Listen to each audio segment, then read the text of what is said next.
Shalom Israel.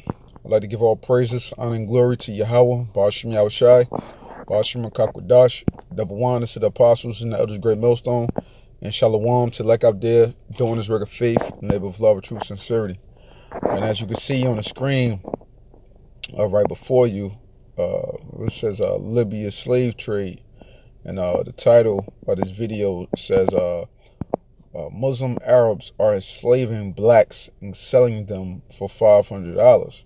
So this is over there in Libya. You know, technically Libya is a Hamite country, but we know that we have Jakes all scattered throughout the four corners of the earth, and especially a lot of Jakes over there in Africa. You know, the various parts of Africa, because we know we had some Jakes in Eastern Africa. You know, as well, the rapper Nipsey Hussle. You know, he's his family, his pops is from what's that country called? Eritrea. So he's Eritrean. You know, over there in Africa. We of course know our peoples was mainly over there in the northern and western parts of Africa. You know, the western parts. We know, like, we had like the Limba tribe down there in South Africa, was predominantly of the tribe of Levi. You know, so Jake is all scattered all throughout Africa and all throughout the world. So, you know, this was what we were going through, you know, through hardcore slavery when things first really kicked off after, you know, Christopher Columbus and all of them, you know what I'm saying, started really getting things into motion. You know, Rodrigo Bozier and all of them, you know, coming up out of the caves, out of the, you know, the so-called white man coming up out of the caves right after the Dark Ages, you know, and was straight coming for Jake. And yet we still have today, you know, the same thing is going on. And we know even back then, you know, that the so-called Arabs, you know, the Ishmaelites, they played a heavy role, you know, within our slavery, you know. And hey, man, so this lesson will be entitled "Slavery is Still Big Business," you know, because we see from this title, hey, what's still going on, man. So you're still making money off of literal old time slavery, and Esau is making money off of us, you know, with this modern day slavery, man. So, you know, slavery is still big business. So I'm gonna just play a little bit of this video and you know, just touch on it with a few scriptures, okay? So here we go. All right, because they talking about some ads and stuff in the beginning, a couple seconds, so I'm gonna try to skip some of the ads they're talking about.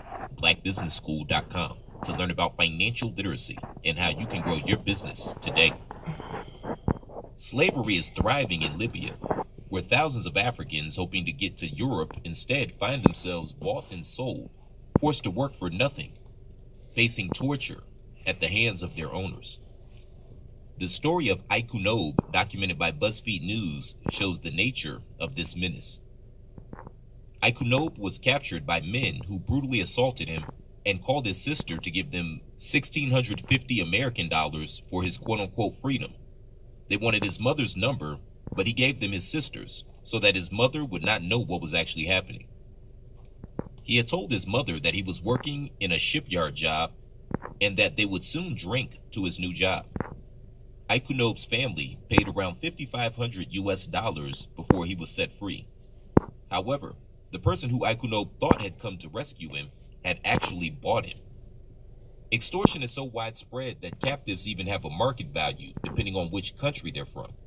Eritreans, who have a large, well-organized diaspora, command the highest prices, while West Africa... Hey, and you hear how I said what Eritreans, and you know how I just mentioned the rapper Nipsey Hussle, you know, his family is from Eritrea, you know. So they said, you know, they determine the prices based upon which areas in which they lived in, man, you know. Fetch the smallest ransoms and are most likely to be ill-treated, experts say. Oh, hold on, let me bring that back real Organized quick. Diaspora command the highest prices, while West Africans fetch the smallest ransoms and are most likely to be ill-treated, experts say. Hey, so, you know, that goes into Israel, man. You know what I'm saying? A lot of our people still over there in the west coast of Africa.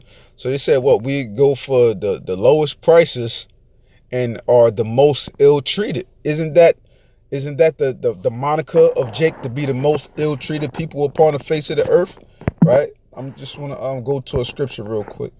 Um, made me think of real quick. This is the book of Daniel's 9, Daniel's 9 and 12. And he have confirmed his words which he spake against us and against our judges that judged us, by bringing upon us a great evil. For under the whole heaven have not been done as have been done upon Jerusalem.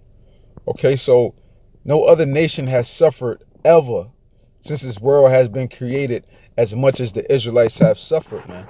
So what they just said within this clip, that, hey, that's par for the course for the way that we've been treated, man.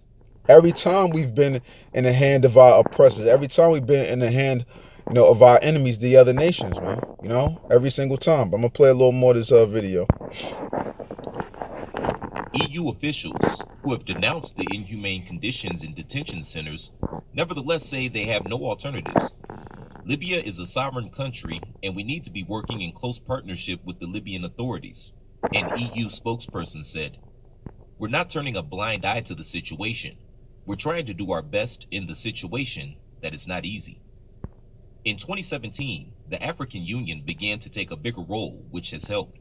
They started paying attention to the fact that it's their own people suffering. A IOM, or International Organization for Migration, official said, speaking on the condition of anonymity.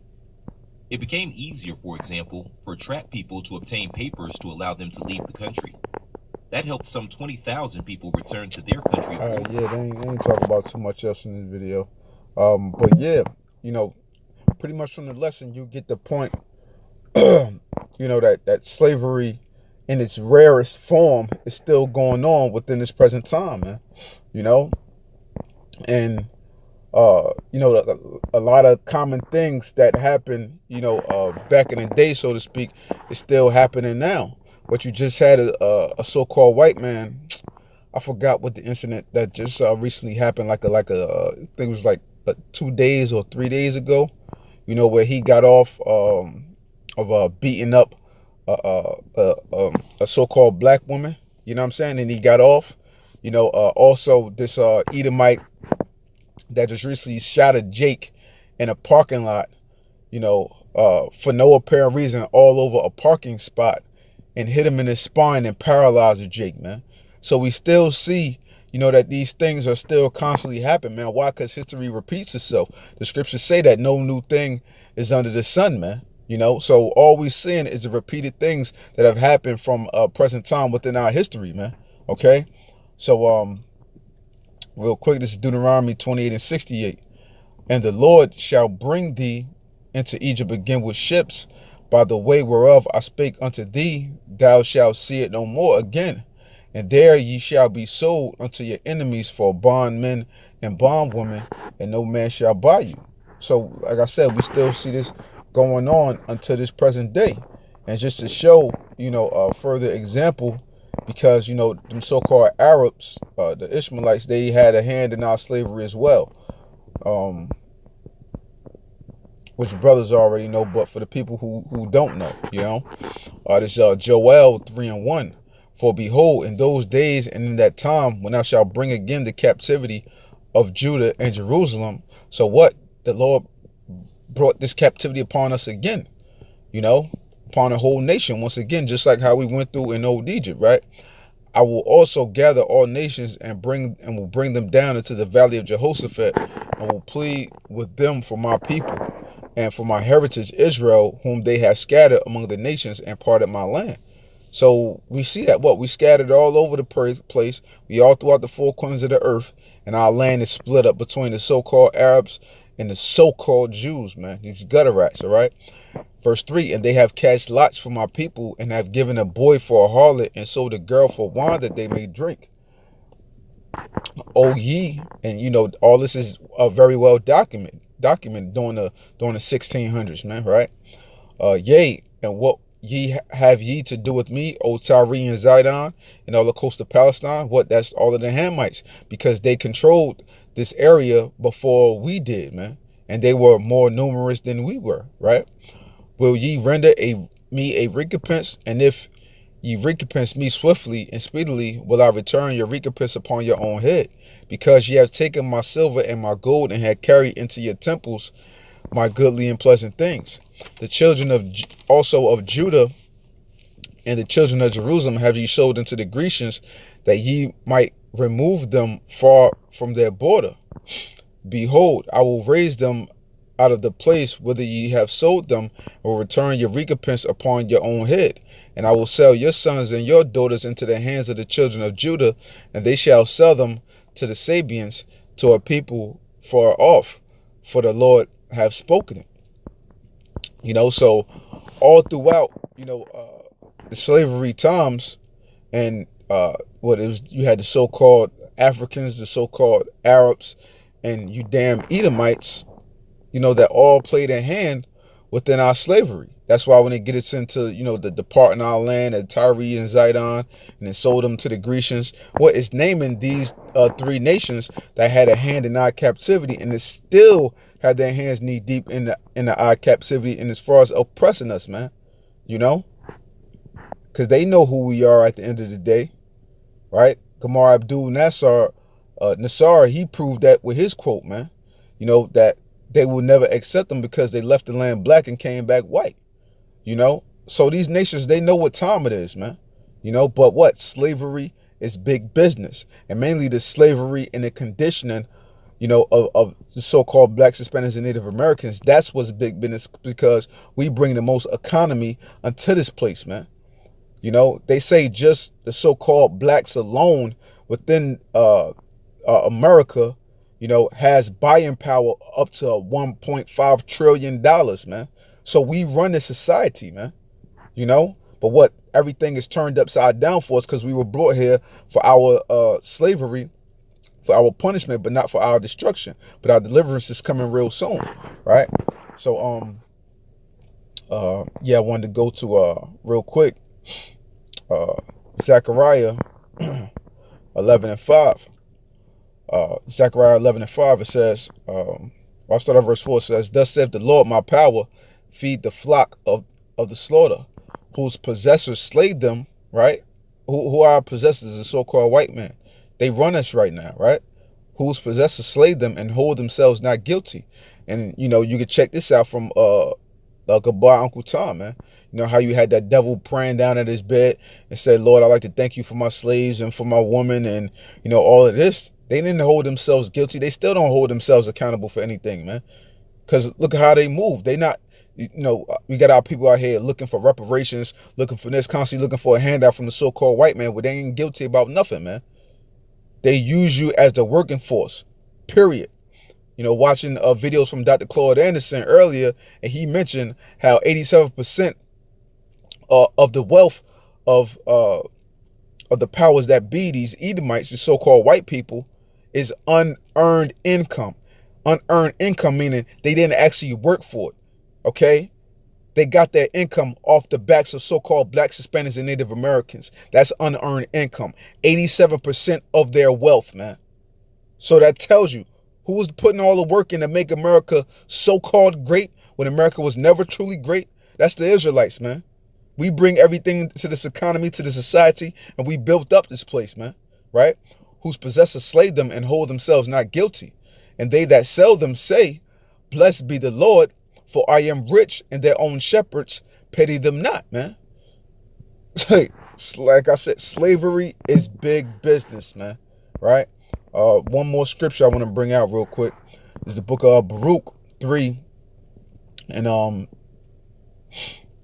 start at verse 5. It says, "Remember not the iniquities of our forefathers, but think upon thy power and thy name now at this time. For thou art the Lord our power, and thee, O Lord, will we praise. And for this cause thou hast put thy fear in our hearts, to the intent that we should call upon thy name." What we calling back upon the Lord's name now, "and praise thee in our captivity." We praise them, Yahweh and the Son Yahushua. "For we have called to mind all the iniquity of our forefathers that sinned before thee. Behold, we are yet this day," 2019, "behold, we are yet this day in our captivity, where thou hast scattered us for a reproach and a curse, and to be subject to payments according to all the iniquities of our fathers which departed from the Lord our power. So what we paying, what, for the sins of our forefathers, so to speak, because we are our forefathers coming back within this present time. What, we are scattered abroad, we are labeled as a reproach and a curse, all different type of nicknames and derogatory names that's placed upon us. We consider we are a cursed people. We consider a disgusting people to be around from all these other nations, a reproachable people, a detestable people. And the main thing is what? That we subject to payments in everything we do. If you got a car, you got to pay on that. You might have your note, you got your insurance, you got this, you got a house, you got homeowners insurance, you got renters insurance, you got all type of insurance and different things that you constantly subject to payments for when you're supposed to be owning the property, but you still got to keep kicking money out, man. That shows you that we are still in yet this day in our captivity, and that without us, Esau isn't nothing, And like I said, the title's lesson is slavery is big business. It still is. And ultimately, Esau is trying to reach to that point where he could chip everybody so that, their big business of slavery can truly thrive and they could bring in a new world order, which we know is not going to fully come to pass, man. They're going to be stopped short, man, before they get to fill up their bellies, right? So, with that, I hope this segment was edifying. I'd like to give all praises, honor, and glory to Yahweh, Ba'ashim Yahushai, Ba'ashim Rakakwadash, the Bawanas to the apostles and the elders of Great Millstone, and Shalom to the elect out there doing this work of faith and labor of love and true sincerity. Shalom.